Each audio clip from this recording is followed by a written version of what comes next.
Assalamualaikum warahmatullahi wabarakatuh. Perkenalkan, nama saya Vitania Zahrania Enadia Putri, kelas TIPS 1A. Di sini saya akan membuat video terkait materi webinar SKPI yang saya ikuti tadi, yang bertemakan kepemudaan dan bela negara.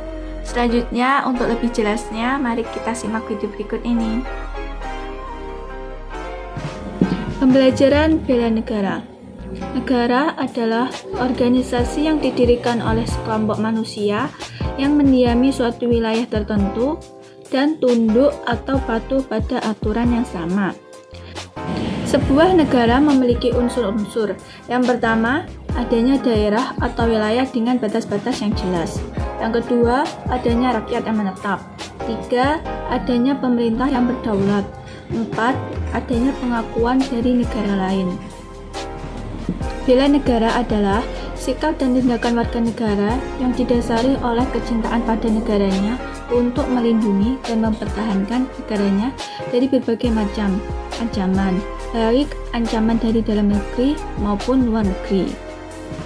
Bela negara diperlukan karena adanya ancaman, yaitu setiap usaha dan kegiatan baik dari dalam negeri maupun luar negeri yang dinilai membahayakan kedaulatan bangsa, keutuhan wilayah negara, dan keselamatan bangsa. Bentuk ancaman-ancamannya, yang pertama yaitu ancaman militer. Ancaman yang menggunakan kekuatan bersenjata yang terorganisasi yang membahayakan kedaulatan negara, keutuhan wilayah negara, dan keselamatan segenap bangsa. Contoh ancaman militer yang pertama, agresi dan invasi, 2 blokade, 3 spionase, 4 sabotase, 5 pemberontakan bersenjata, 6 perang saudara antar KLP menggunakan senjata, 7 aksi teror bersenjata oleh jaringan terorisme nasional. Yang kedua, ancaman non-militer. Ancaman yang menggunakan kekuatan non-senjata, yaitu kekuatan ekonomi, politik, dan sosial budaya yang dinilai mampu membahayakan kedaulatan negara, keutuhan wilayah negara, dan keselamatan segenap bangsa. Contoh ancaman non-militer. Yang pertama, pengaruh budaya global. 2, pengaruh ekonomi. 3, kejahatan internasional, terorisme, imigran gelap, narkotika, dan pencurian kekayaan alam. 4, penyebaran ideologi yang tidak sesuai dengan jiwa NKRI. Peran TNI dalam sebuah negara yaitu untuk menghadapi ancaman militer. Sistem pertahanan negara menempatkan Tentara Nasional Indonesia atau TNI sebagai komponen utama dengan didukung oleh komponen cadangan dan komponen pendukung. TNI melaksanakan operasi militer untuk perang.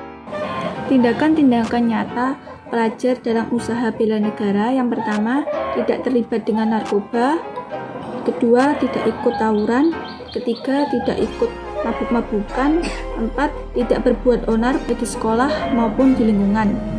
Selanjutnya, rajin belajar, berprestasi, membantu orang tua di rumah, menghormati agama orang lain, dan aktif dalam kegiatan remaja.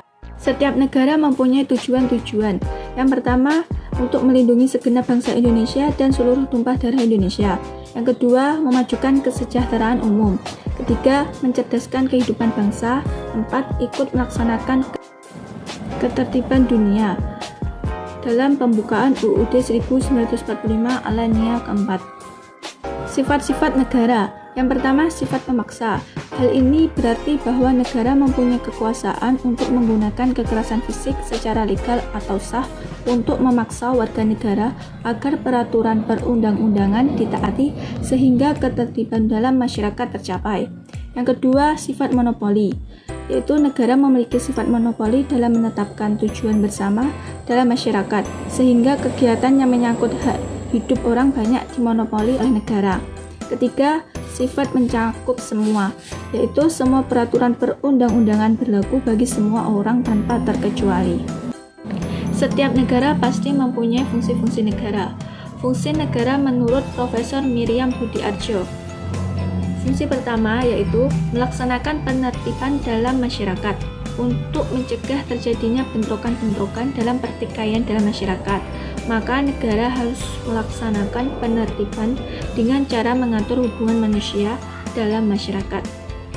Fungsi kedua yaitu melaksanakan pertahanan dan keamanan.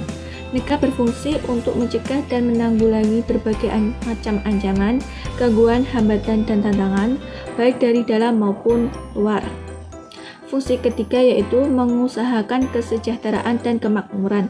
Negara berkewajiban untuk mengusahakan tercapainya kemakmuran dan kesejahteraan bagi seluruh rakyatnya. Untuk itu, maka pemerintah harus melaksanakan pembangunan yang merata di segala bidang, baik di kota maupun di pedesaan. Fungsi keempat yaitu menegakkan keadilan dalam masyarakat. Keadilan merupakan hak bagi setiap manusia, dan setiap orang harus memperoleh rasa keadilan, mendapatkan hak-haknya, serta terhindar dari tindakan sewenang-wenang ataupun ketidakadilan. Sekian video dari saya. Apabila ada salah kata, saya mohon maaf. Wassalamualaikum warahmatullahi wabarakatuh.